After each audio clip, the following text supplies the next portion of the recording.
এটা হলো কাঁসাপাড়ার ঐতিহাসিক ডাকাত কালীবাড়ি মন্দির। এক জায়গায় থাকে না, আজকে 6 মাস এখানে থাকলো, 6 মাস ওখানে থাকলো, তো 6 মাস ওখানে থাকলো। মায়ের মন্দিরের ডান পাশে হনুমান মন্দির এবং বাম পাশে সীতারাম মন্দির। আর এখানে মাকে এই যে যজ্ঞকুণ্ড দেখছো, এই যজ্ঞকুণ্ডতে মার এখানে নরবলি হতো। নমস্কার আমাদের এই ওয়েস্ট বেঙ্গল ওয়াইফ চ্যানেলে। তো আমরা ছোটোবেলায় সবাই দেবদাকে আমাদের নিজের ইন্সপিরেশন ভাবতাম। তো আমাদের সবথেকে আমরা যেটা রিসেন্ট আমাদের সবথেকে ভালো লেগেছে অনেক কারণ, এটা হলো রঘু ডাকাত।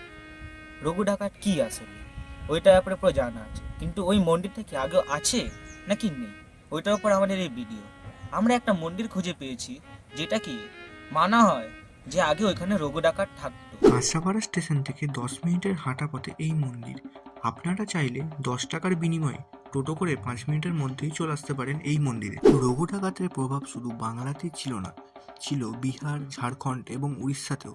উত্তর 24 পরগনার ব্যারাকপুর মহকুমার আজকের কাঁসাপাড়া অতীতের বীজপুরের কাঞ্চনপল্লী এলাকা ছিল ঘন জঙ্গলে ঢাকা, আর এই সকল অরণ্য কবলিত এলাকাগুলিতে ছিল বিভিন্ন ডাকাতের আস্তানা। বর্তমানে যেখানে দেবীর মূর্তি প্রতিষ্ঠিত, অতীতে সেখানে ছিল একটি প্রাচীন নিম গাছ, আর সেই নিম গাছের নিচেই ছিল দেবীর স্থান। গাছটিতে ডাকাতেরা সিঁদুর চন্দন চর্চিত করে দেবীর পুজো করে অভিযানে বের হতো। বছরে একবার নরবলিও দেওয়া হতো। কথিত আছে তৎকালীন বাবু ব্লক অঞ্চলটি ছিল ডাকাত সর্দার কুখ্যাত রঘু ডাকাত ও তার সাগরেদদের মুক্তাঞ্চল। এটা অ্যাকচুয়ালি এই মন্দিরটা রঘু ডাকাতের নামেই আছে। তখন তো এখানে কাঁসাপাড়া তো পুরো এলাকাটাই জঙ্গল ছিল, ঠিক আছে। এখানে কেউ বাসাবাসি করতো না, থাকলে ওদিকে থাকতো, এখানে অসম্ভব ব্যাপার ছিল। কাজে বেরোতো, ওর কাজই ছিল চুরি কাম করা, ডাকাতি করা, লোকজনকে ডাকাতি করে আসতো। সোনা গয়না যেগুলো যে সময় যে বস্তু চলতো সেটা তো আমি সঠিক বলতে পারবো না। ওটা নিয়ে আসতো, ডাকাতি করে মাকে অর্পণ করে দিত। ঊনবিংশ শতাব্দীর 6-এর দশকের শেষের দিকে জঙ্গল কেটে পরিষ্কার করা হয় এবং সেই নিম গাছটিকেও কেটে ফেলা হয়। আশ্চর্যজনকভাবে অনেকদিন গাছের গোড়াটি সেখানে থাকলেও কোনো পচন হয়নি। মাকে ভক্ত দিত, মাকে পুজো অর্চনা করতো। ওর এটাই প্রতিদিন নিত্য প্রতিদিন এই ওর কাজ ছিল। ভেতর সুরঙ্গ ছিল, সুরঙ্গ করে মাকে সুরঙ্গ ভেতর থেকে নিয়ে যেত রঘু ডাকাত, মাকে ছান টান করিয়ে নিয়ে আসে। মন্দিরটির নিচে 3টি সুড়ঙ্গ পথ আছে, যেটির একটি কাঁচরাপাড়া স্টেশনের কাছে উঠত, দ্বিতীয়টি কাঁচরাপাড়া ওয়ার্কশপের কাছে উঠত, আর তৃতীয়টি হালিশহর রামপ্রসাদ স্নানের ঘাটের কাছে উঠত। কিন্তু বর্তমানে এই সুড়ঙ্গ পথের ব্যাপারে সবাই অন্ধকারে। সেটি রঘু ডাকাত ছাড়া আর কেউ জানতো না। অন্তত নাই হলেই তো 300-500 বছর পুরনো হাতি জিনিসপত্র গরিব লোকের সাহায্য করে। একজন ভক্ত উত্তরপ্রদেশ থেকে এসেছিলেন, তার ভক্তর নামও কেউ জানে না। এসে এখানে চুপচাপ বসে মায়ের গান করতেন, মায়ের ভজন করতেন। তো ওনাকে রাস্তা থেকে যেতে লোকজন যাওয়ার সময় দেখলো কি ভাই খুব সুন্দর ভজন করেন, একটা হারমোনিয়া দিয়ে দিই। তা হারমোনিয়া বাবার নাম পড়ে গেল ওনার। রঘু ডাকাতের মৃত্যুর পর উত্তরপ্রদেশের গোরক্ষপুর থেকে এক ব্রাহ্মণ সন্তান আসেন এবং মায়ের পূজা অর্চনা শুরু করেন। তিনি দিনের বেলায় গান বাজনা করে সময় অতিবাহিত করতেন।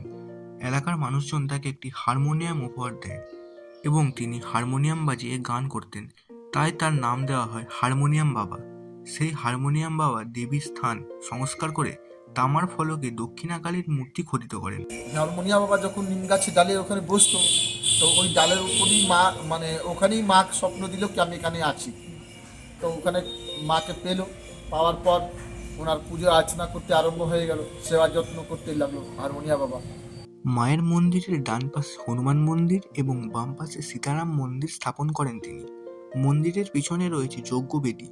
পুজোর সময় এখানেই যজ্ঞ করা হয়। যজ্ঞক্ষেত্রের পাশে রয়েছে শিব মন্দির। মন্দিরের মাঝে রয়েছে একটি শিবলিঙ্গ, আর তাছাড়াও ভক্তদের রেখে যাওয়া আরও ছোট বড় শিবলিঙ্গ রয়েছে। কিছু পাথরও আছে যেগুলিকে বাবা মহাদেবের রূপেই পুজো করা হয়। উনি যখন মারার সময় শেষ সময় চলে এসে এই পৃথিবীতে আমার আর শরীর থাকবে না, তাহলে আমার জন্য একটা ভক্ত আসছে, ট্রেন ধরে নিয়েছে। এত শক্তি ছিল, কি একটা ট্রেন ধরে নিয়েছিল ভক্ত, সে উনি বলে দিয়েছে আজকে বিকেলের মধ্যে ঢুকে যাবে। আর ঠিক ওইটাই বলে ভগবানের আশীর্বাদ ছিল ওনার উপর। সাধনা, সব থেকে বড় মনের সাধনা ছিল ওনার। এই সাধনা থেকেই উনি মায়ের, মানুষের যখন লোভ থাকে না তাহলে সাধনাই থাকে। সব তো পাবে না, সব জিনিস তোমাকে মা দেবেও না, ভক্তি দেবে, শক্তি দেবে, অর্থ দেবে না। অর্থ দেবে, শক্তি দেবে না, ভক্তি দেবে না, খুব কম, একটা না একটা বাদ করে দেবে। মা এতটাই জাগ্রত, তিনি স্বয়ং ভক্তদের স্বপ্নে দেখা দিয়ে পুজো নেন। এখানে দেবীর নিত্য পুজো হয়। তাছাড়াও কার্তিক মাসের অমাবস্যা তিথিতে এখানে বড় করে উৎসব পালন করা হয়। যদিও মন্দিরটি বহুবার সংস্কার করা হয়েছে, কিন্তু মন্দিরের বড় বড় পিলারগুলি দেখলে বুঝবেন মন্দিরটি কতটা প্রাচীন। সরকারি অনুদান না মিললেও ভক্তদের অনুদানই টিকে রয়েছে রঘু ডাকাতের স্মৃতিজড়িত এই কালীবাড়ি। আসুন এবার জেনে নিই মন্দিরটির সময়সূচি। সকাল 5টা থেকে বেলা 12:30 অবধি এবং বিকেল 4টে থেকে রাত 8টা অবধি। বিশেষ পুজোর সময় সময় পরিবর্তন হয়।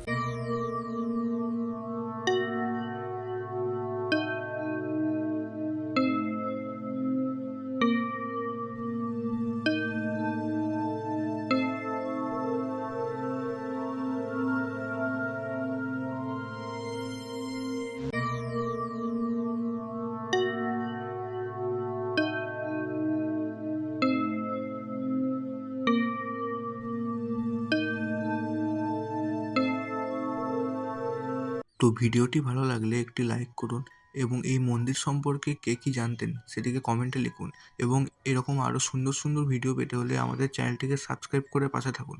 দেখা হবে নতুন কোনো ভিডিওতে।